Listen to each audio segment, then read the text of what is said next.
रजनी को बचपन से ही पेंटिंग का बहुत शौक था।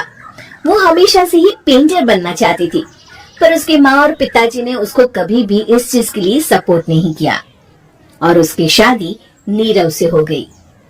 नीरव रजनी को बहुत प्यार करता था, पर रजनी हमेशा चुपचाप ही रहती।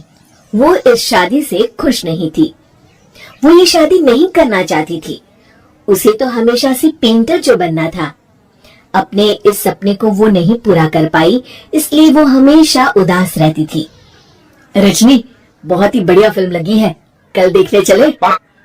नहीं जी, कल मुझे बहुत काम है, मैं नहीं जा पाऊंगी। अच्छा तो कोई बात नहीं, संडे को चलते हैं। देखिए, मुझे फिल्म देखना पसंद नहीं है, आपको जाना है तो चले जाइए। नीरव को मना करके रजनी वहाँ से चली जाती है और अपने बैग को खोलकर उसमें बंद पड़े ब्रश और कलर्स को देखकर रोने लगती है। रजनी, चलो ना कहीं बाहर खाने चलते हैं, कुछ तुम्हारी पसंद का। जी मुझे नहीं जाना, मेरी तबीयत ठीक नहीं है। रजनी वहाँ से चली जाती है। नीरू को समझ नहीं आता कि रजनी उससे इतना दूर क्यों रहती है। वो जब भी उसके साथ वक्त बिताना चाहता है, रजनी कोई ना कोई बहाना बना देती है।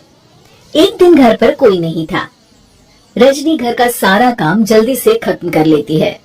घर पर अकेले होने के कारण वो सोचती है कि वो आज पेंटिंग करेगी।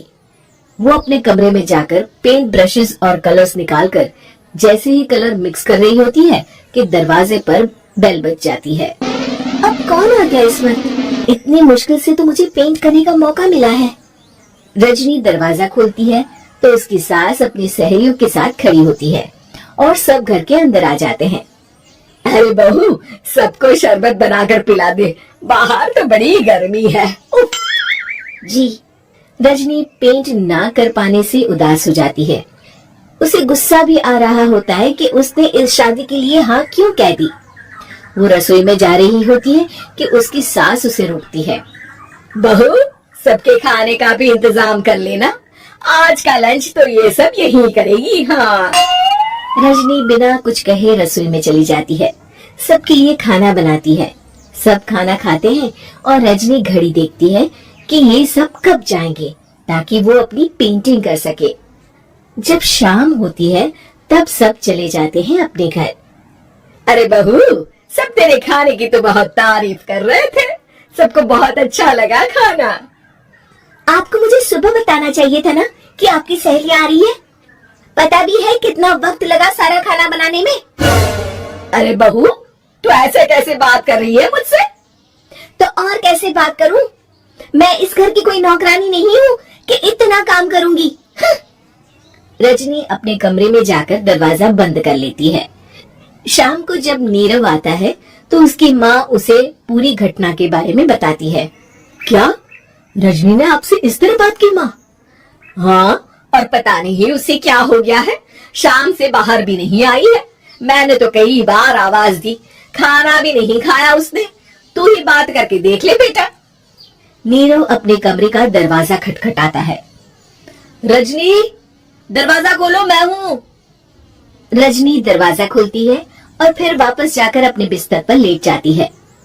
रजनी, माँ से बात करने का ये क्या तरीका है? मैंने कोई गलत बात नहीं की है। अरे तुम क्यों ऐसे बर्ताव कर रही हो सबके साथ? क्या तुम इस शादी से खुश नहीं हो?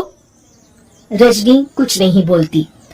अरे बताओ मुझे रजनी, क्या ये शादी तुम्हारी मर्जी के खिलाफ हुई है? हाँ, मैं ये शादी कभी नहीं करना चाहती थी। तुमसे क्या, मैं किसी से भी शादी नहीं करना चाहती थी। रजनी रोने लगती है। चुप हो जाओ रजनी, बताओ मुझे, तुम क्यों नहीं करना चाहती थी शादी? रजनी बेड के नीचे से अपने पेंटिंग्स, कलर्स, ब्रश, पेपर्स निकालती है। इतने में उसकी सास भी कमरे में आ जाती है। ये देख रहे हो, ये थे मेरे सपने। मैं पेंटर बनना चाहती थी, पर माँ पापा ने कभी सपोर्ट नहीं किया और मेरी शादी करवा दी। मेरे सारे सपने टूट गए। हर वक्त बस गुस्सा आता रहता है मुझे। मैं जानती हूँ कि आप लोगों की इसमें कोई गलती नहीं है, पर मैं क्या करूँ, मुझे समझ में नहीं आता।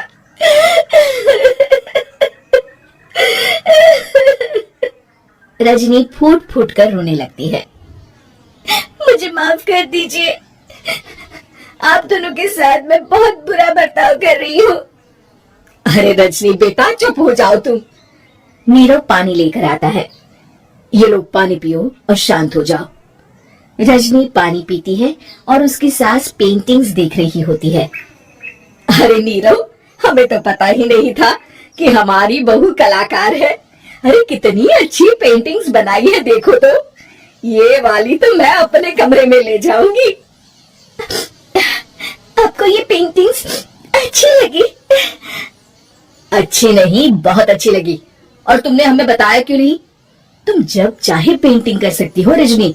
हम तुम्हारे सपनों को पूरा करने में तुम्हारा पूरा साथ देंगे। हाँ बेटा, हम कला की कद्र करते हैं।